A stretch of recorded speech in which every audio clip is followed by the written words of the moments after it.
ইরানের রাজধানীতে আজ সকালে ইসরায়েল হামলা চালিয়েছে বলে খবর পাওয়া গেছে। ইরানের রাজধানীর আকাশে যখন ভোরের রোদ ফোটার কথা ছিল, তখনই বিস্ফোরণের ভয়াবহ শব্দে কেঁপে ওঠে পুরো শহর। মার্কিন প্রেসিডেন্ট ডোনাল্ড ট্রাম্পও ঘোষণা দিয়েছেন যে ইরানে শুরু হয়ে গেছে প্রধান যুদ্ধ অভিযান। ইসরায়েলের সাথে যৌথভাবে এই অপারেশন চালিয়েছে যুক্তরাষ্ট্র। ধোঁয়ায় ঢাকা আকাশ আর বিস্ফোরণের পর বিস্ফোরণ।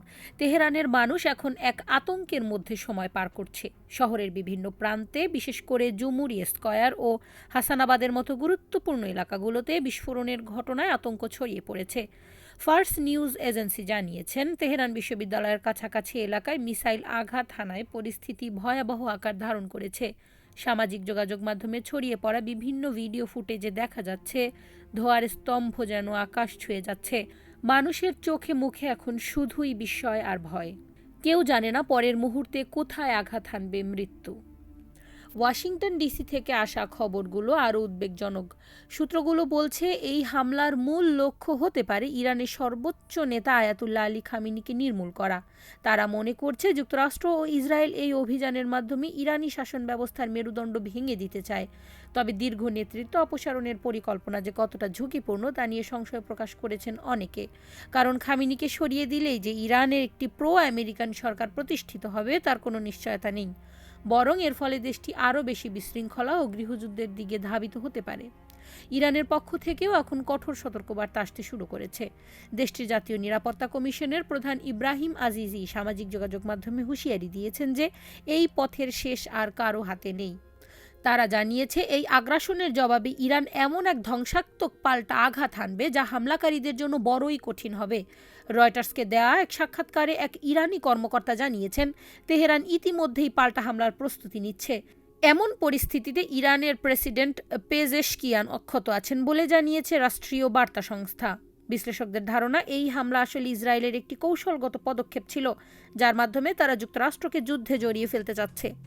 গত কয়েক মাস ধরে ওমানের মধ্যস্থতায় যুক্তরাষ্ট্র ও ইরানের মধ্যে যে আলোচনা চলছিল তা ব্যর্থ হওয়ার পরপরই এই পরিস্থিতি তৈরি হয়েছে। ইসরায়েল বারবারই এই আলোচনা ভণ্ডুল করার চেষ্টা করে এসেছে। ডোনাল্ড ট্রাম্প যখন টেক্সাস যাচ্ছিলেন তখন তিনি ইরান নিয়ে তার অসন্তোষের কথা জানিয়েছিলেন। এমনকি শুক্রবার তিনি বলেছিলেন তিনি ইরানের সাথে কোনো সমঝোতায় আসতে আগ্রহী নন। এরপরই শনিবার সকালে ইসরায়েলের এই হামলা যুক্তরাষ্ট্রের সরাসরি অংশগ্রহণ প্রমাণ করে যে কূটনৈতিক সমাধানের পথ এখন আর খোলা নেই। হরমুজ প্রণালীতে মার্কিন নৌবহরের বিশাল সামরিক উপস্থিতি এই আশঙ্কাকে আরও বাড়িয়ে দিয়েছে।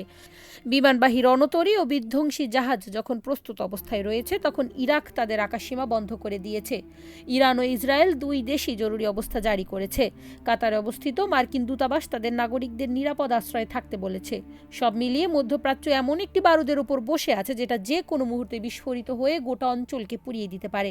ট্রাম্পের নিজের দলের অনেকেই এই যুদ্ধ নিয়ে খুব একটা খুশি নন। তারা মনে করেন এটা একটা বোকার মতো বৈদেশিক যুদ্ধ, যা যুক্তরাষ্ট্রের জন্য বড়ই ক্ষতিকর। কিন্তু এখন সব সমালোচনা যেন থমকে যাচ্ছে। সামনের দিনগুলোতে ইরান কী ধরনের পাল্টা ব্যবস্থা নেয় তা নিয়ে সবাই স্তম্ভিত হয়ে অপেক্ষা করছে। তেলের দাম বাড়তে শুরু করেছে আর বিশ্ববাজারে এক ধরনের উদ্বেগ লক্ষ্য করা যাচ্ছে। সবার মনে একটাই প্রশ্ন, এটা কি শুধুমাত্র একটি সতর্কবার্তা নাকি তৃতীয় বিশ্বযুদ্ধের সূচনা? তেহরানের ধোঁয়ায় ঢাকা আকাশ আর হরমুজে ভাসমান যুদ্ধজাহাজ, এগুলো কি শান্তির বার্তা বয়ে আনছে নাকি চূড়ান্ত বিপর্যয়ের ইঙ্গিত দিচ্ছে? নীরবতা ভেঙে যখন আবার বিস্ফোরণের শব্দ ভেসে আসবে তখন হয়তো বুঝতে পারা যাবে এই অন্ধকারের শেষ কোথায়। কিন্তু তার আগ পর্যন্ত গোটা বিশ্বকে এই অনিশ্চয়তার মধ্যে দিয়েই যাত্রা করতে হবে। কারিমা, ভোরের আকাশ।